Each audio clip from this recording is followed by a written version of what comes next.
এই প্রোডাক্টটা ভাই চট্টগ্রাম থেকে পাঠাইছেন। তো ওনার এইটা চট্টগ্রাম থেকে আসছে ভাই, পাঠাইছিলেন আমাদেরকে। তো এই ওনার এই এবিএস ইউনিটটাতে স্পিড উঠে না, আর এবিএস তো কাজই করে না। তো আমি একটু আপনাদেরকে দেখাই, আর ভাই যেহেতু পাঠাইছিলেন আপনিও দেখেন ভাই।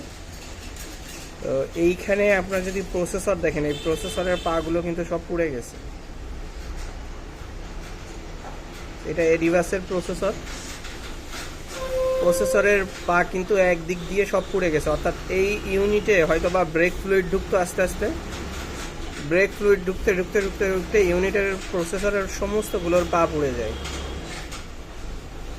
এইখানটা যদি দেখেন, এই পাশের যেটা, এটারও পড়ে গেছে। এখন এই পাগুলো পুনরায় রিবোলিং বা বিল্ড করে দিলেও সাধারণ ক্ষেত্রে এগুলো ঠিকভাবে কাজ করে না, অর্থাৎ পারফেক্ট হয় না। সো ফলে যেগুলোর প্রসেসর একদম পাটা পুড়ে যাবে, দেখা যায় এক দুইটা পা পুড়লে ঠিক আছে। যদি একটা পা পুড়তো তাহলে মোটামুটি এটা ঠিক করা যায়, বা দুইটা পা। কিন্তু এতগুলো পা পুড়লে পরবর্তী সময় আর এটা ঠিক হয় না। ফলে আপনি কষ্ট করে পাঠাইছেন, বাট এইটা এখন আর ঠিক করে দেওয়া পসিবল না, আমরা আবার আপনাকে রিটার্ন দিয়ে দিব।